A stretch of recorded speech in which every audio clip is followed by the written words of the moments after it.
The 60s were more active. After Donna, we had 65, we had Betsy, a Category 3. Did some damage here again on the keys, not as bad. 66, we had another one, Inez, Category 3, not that bad either. In the 70s, we went into another quiet period. And the next major storm to affect the Keys was Hurricane Andrew, which hit the Upper Keys and South Miami, mainly in Homestead. And Florida City, that area was devastated by this hurricane. We always get some collateral damage, particularly after the storm. Remember, we were without power several days, and but no damage in the Keys except in the upper Key Largo, Ocean Reef, and upper Key Largo. But a major Category 4 now. They say at times they said 5, 4, 5. It was a borderline 4, 5, and so it was a reinforcement on building codes, because some houses survived and some buildings survived and others were completely destroyed by that storm. So we go into the 90s. After Andrew, we start having some more storms here. In 1998, September, we have Hurricane George. Mostly as a Category 2, mostly it did a lot of trees. Anytime you go on a period of time without a storm, people plant trees. In my case, I planted some trees, wrong kind of trees. And of course, in our climate, they grow fast, and all of a sudden, what you thought was going to be a small tree was now a huge tree, and a storm comes along. So we had a lot of damage, tree damage, foliage damage, in Hurricane George. And that may have been, I think, was when the chickens got loose.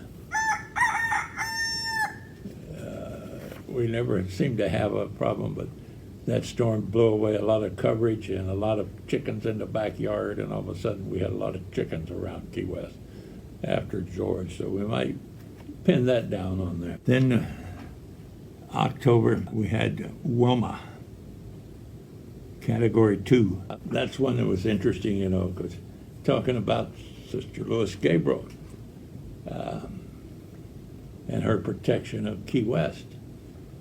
Well, I live out in Newtown, and so Wilma came in my front door the first time and then came back around and came back in my back door. And of course, we had carpet, which we should never have had, but we had it. So anyway, I'm sitting there with water running around my ankles in my front room. And my wife had written a story about Sister Louis and protection of the hurricane. And I said to her, we weren't in the best mood anyway, either one of us. I said, what happened to Sister Louis? She didn't seem to be on the job right now. And she said, no, she probably is. You don't realize in 1920s, when she made her prayer, Key West basically ended at White Street, and nobody lived down on Front and United and South Street. They lived on Old Town, and sure enough, after the storm we came down here, and it's all around here was all nice and dry, no flooding and everything, because of the higher ground. So I had always told people on the Keys when I give my presentation that the Sister Louis's guarantee ran out at the Stock Island Bridge. So I had to modify that and say the Sister Louis's guarantee runs out at White Street. So, and of course the last major one we had was Irma. Did extensive damage on the Keys. and had 13 deaths recorded of that one. A couple other things on evacuation. There had been a couple types of evacuation, but in the late 70s, early 80s, the state started getting involved in evacuation. In fact, there was a small storm in 1980 that, unbeknownst to anybody, the state ordered an evacuation. Nobody had ever ordered one before we got evacuated. Well, nobody had planned it and so forth.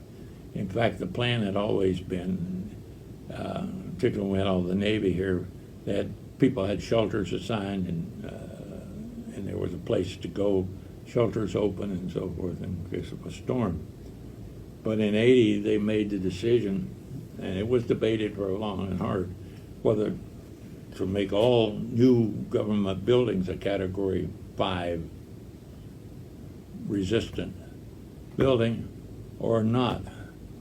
And it was decided to go with evacuation because they could tie that to the land use, land requirements, building requirements, reduced building requirements, because they had to have they couldn't have so much population, they had to be able to evacuate the Keys within a reasonable number of hours. And it's still going on with the last, over these last building rights that the state issued, whether to take them or not take them, changed the evacuation, where those people would have to go at the same time the tourists did. Nobody has come up with how they're going to enforce that. And as you can see from some of the statistics and so forth that we talked about,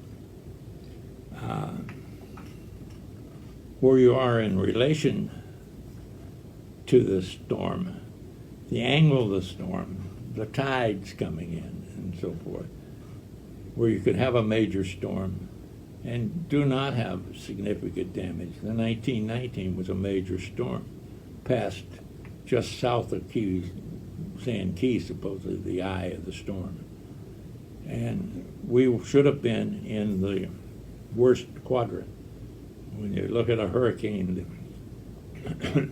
the right front quadrant of the storm is, in the Navy terminology, was the danger semicircle. In other words, for a ship, you want to maneuver so you're not in that right front quadrant, because that's the highest wind, the highest, But sometimes it's the angle that comes into you, the tide that comes in, whether you get flooding, you get the 35 storm was the perfect. It came straight onto the Keys with a major flooding, storm surge in front of the storm.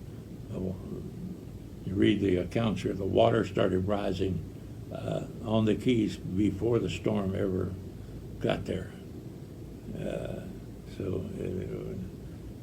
The angle and so forth. So you're never quite sure.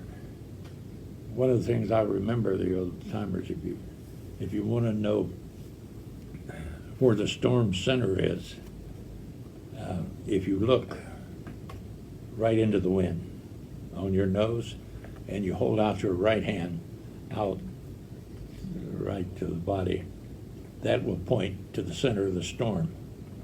So you can track the storm yourself.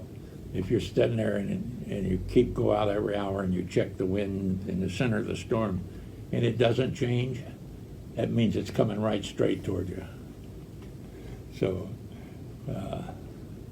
we're going, but it's an old seagoing thing. So that right front quadrant. We know the Atlantic storms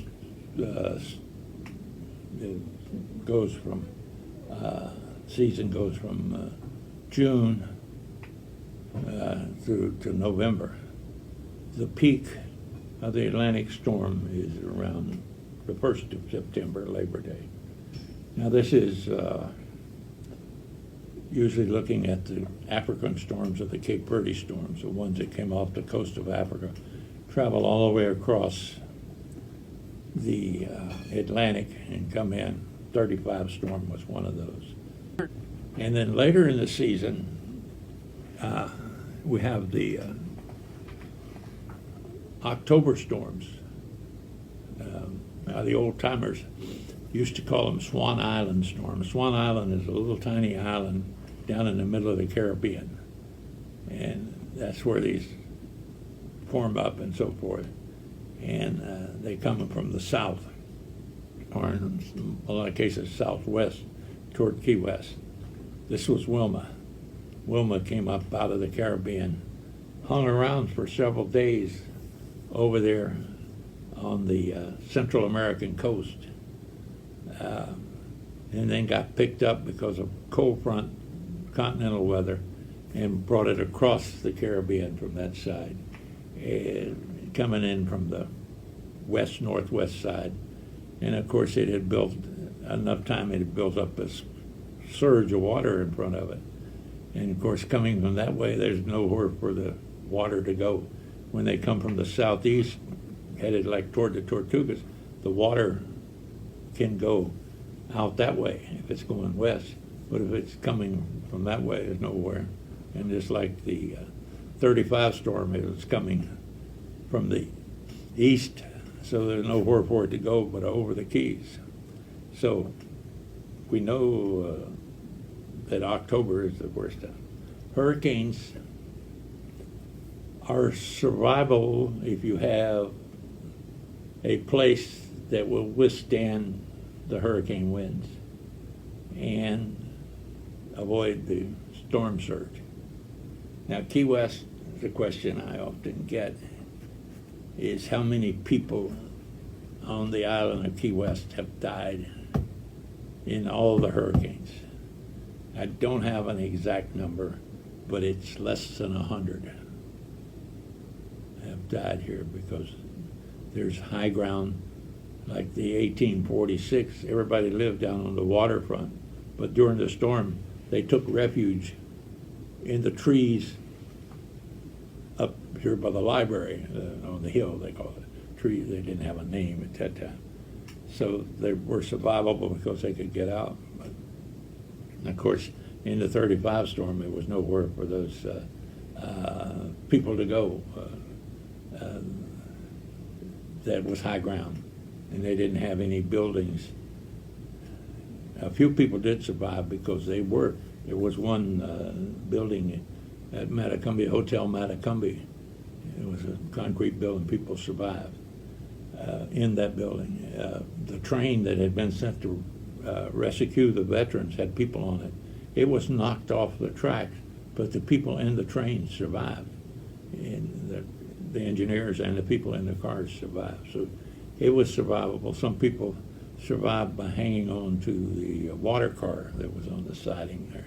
So if you can get safety, of course, once you're out in it, you're subject to being impaled or decapitated by whatever flying through the air. So people are always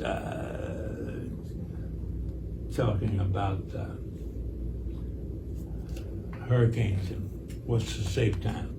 Well, for Key West, the second week in October is the height of our storm.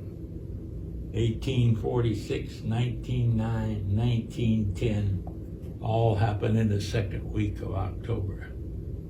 Two of them happened on October the 13th. And Wilma, of course, happened later in October. So you're not out of this here until you get out of October. Particularly this, I always look at the second week. I did that in Wilma. I thought I was clear in Wilma.